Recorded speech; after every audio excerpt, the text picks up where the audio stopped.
ก็คือเจ้าเว้าน่ะเนาะขึ้นไปอยู่พุ่นกลัวไปเฮ็ดเวียกเฮ็ดงานมันค่ำมันมืดจังซี่คอยทางบัดนานมาบัดเป็นมาทำมือ ก็ย่านแหละอยู่ 8 คน โม เดีย ง ว 9 โมงมาจนได้เวียกพุ่นแล้วเขาบ่ได้เวียกบ่ได้เงินเขาว่ากันยังไงซะอย่างนั้น แนวไปเฮ็ดงานเอาเงินเพิ่นพี่น้อง เฮ็ดเวียกหยังก็คันว่าบ่แล้วงานบ่แล้วนั่นเงินเพิ่นก็เพิ่นก็บ่จ่ายได้คันเฮาเฮ็ดเวียกบ่แล้วเนาะ ธรรมดาแล้ว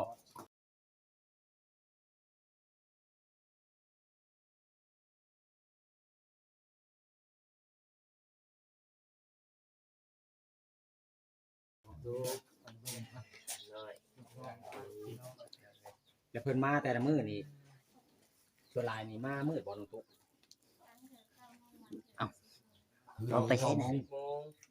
ว่าเรา แล้วแต่เนาะประตู แล้วแต่ที่ตามเวียกอะไรเนาะเวียกแล้วไหว้กันมาไหว้เดี๋ยวไป เพราะว่าเฮ็ดนี่เฮ็ดเมาเนาะเฮ็ดเมาเด้ของน้องแฝดเฮาเฮ็ดหลายเฮาก็ แต่หลายเฮ็ดน้อยได้น้อย คันเฮาเฮ็ดน้อยเฮามาแต่เวี ต ย อก น บัด นี้ มาได้น้อ เรา ย ซุกจะมีแผนที่จะหาเงินนะครับมาตูบอยู่ในนี่ก้อนเอาถามลูกเต้า เพิ่น ไง เพิ่นไปใช้อันผู้ YouTube ตัวนี้ดูไป ฮะ เพิ่นไปใช้เพิ่น YouTube อนาคตที่ อันนี้ของลุงน่ะไปเฮ็ดอ้อยพุ่นแล้วนอนพุ่นเลย โอ้ นอนเป็นได้3-4 เดือนได้แต่พื้นที่พุ่นได้แล้วให้มาเรียนลุงก่อน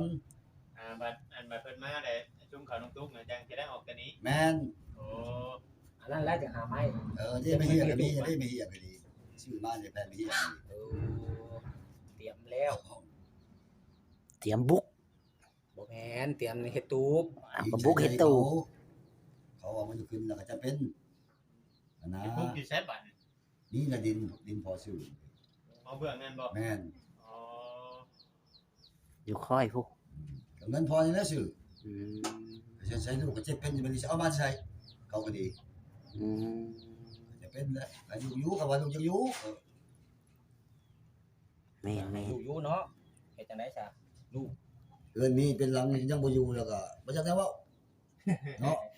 สิว่าขึ้นแม่ชูกูมาอยู่ในดินกูเฮินกูนี่ก็โอ้ว่าไปแล้วลูก มันก็ แต่ จะ ยังไงลูกไปก็คือลูกเฮา เคารพในการตัดสินใจของลูก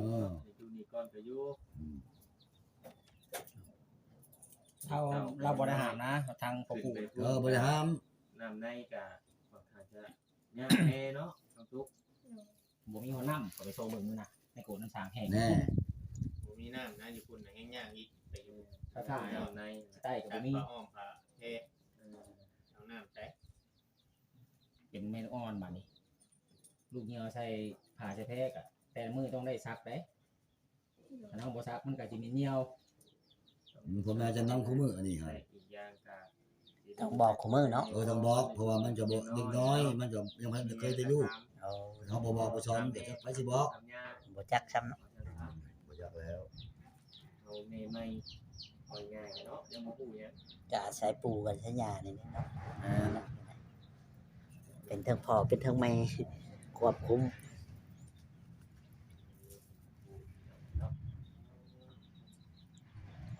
ตอนเล่นเบิดมื้อแล้วตอนเว้นที่ตอนคืนนี่สิบ่ลุกบ่เนาะ มันบ่ฮู้ให้ได้อีกเลย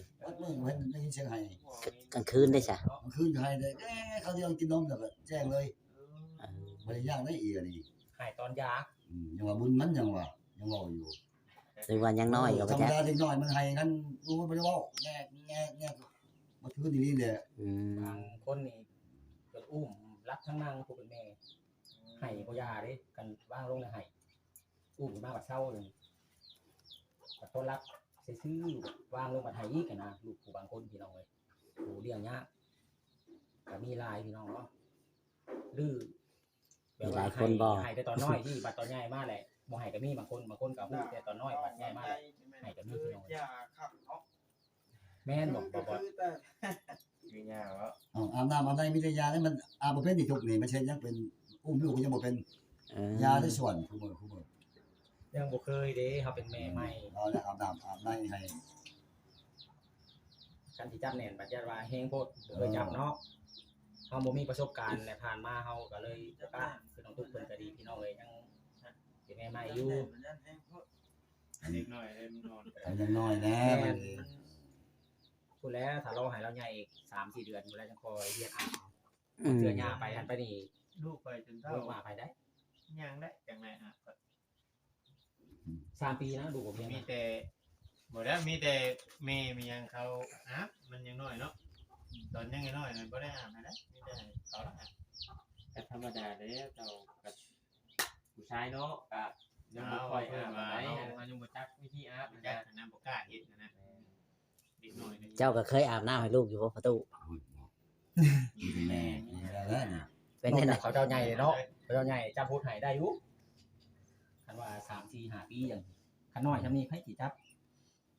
บ่กล้าได้ข่อย บ่กล้าแล้วแม่มันน่ะ เป็นนี่ เราอุ้ม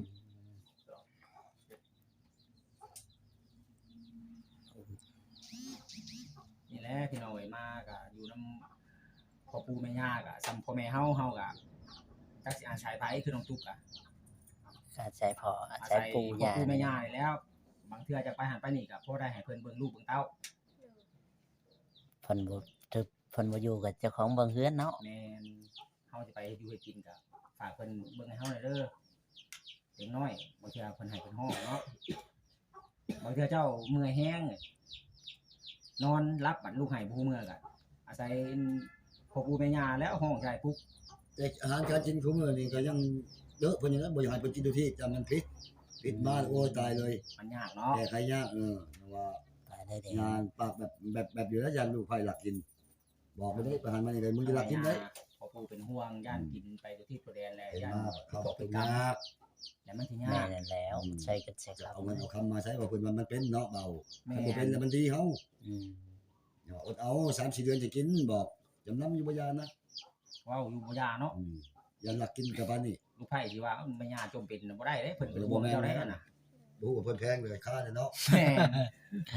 เพิ่นเว้าใช้เว้าซำนั้นยังบ่จักแล้วก็บ่จักคือกันเด้ เพราะว่าเพิ่นมีประสบการณ์เลี้ยงลูกเลี้ยงเต้ามาก่อนเพิ่นก็ยันพิษแล้ แต่ ว คนอื่นมาบอกเขาบ่มีแล้วเขาบอกนอกจากพ่อแม่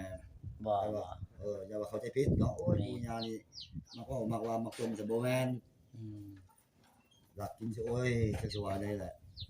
ตายก็ตายตัวเองนี่เนาะ เองก็ตายหมู่บ่ได้ตายเนาะ แม่เป็นก็เป็นตัวเอง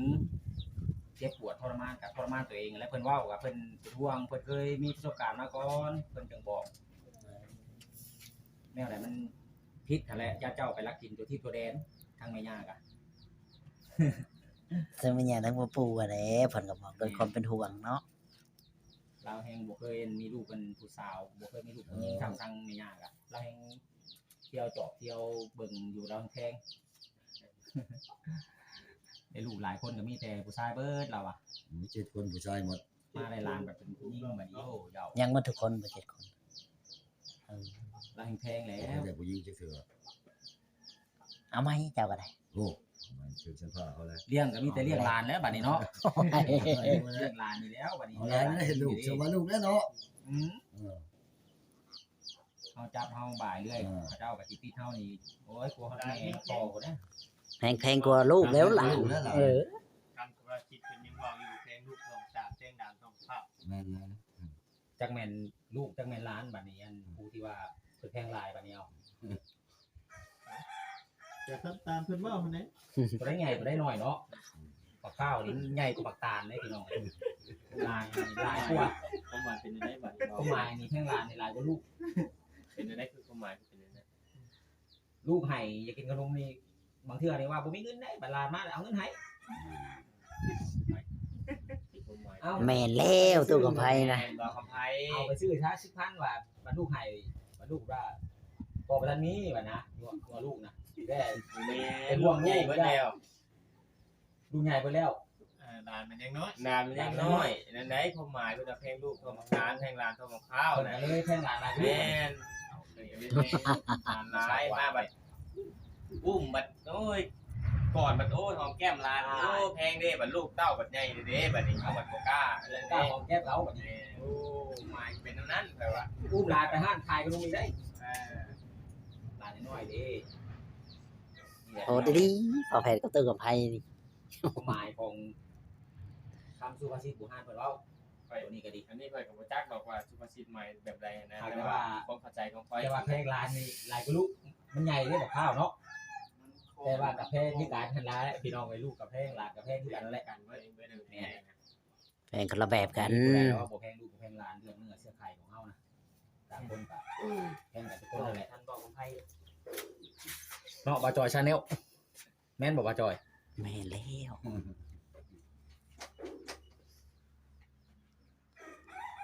เจออะไรมานี่ไง แพงอยู่บ่น้องตุ๊กอันนี้ อะไรนะอ้อมเนี่ยรถเหยียบมันโอ้ยอืม รถเจ้าของว่าเหยียบ บ่แล้วรถมันออกทางเลยซั่น ใคร เข้าโต ใครอยู่มันบ่ตาย เหยียบตีนยังดีเหยียบคนอื่นบ่เฮ็ด ไล่ออกลูกไล่ออกค่อย อืม ไปจักอ้อยไป มันออกมาทางใหญ่สุดดิ ๆมันแล่นน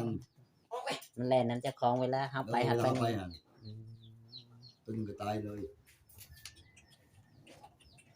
แม่น แม่นจังกันล่ะบ่จอย เอาหมาออกน้ำลาว มาไปแล้วเจ้าของแน่น่ะ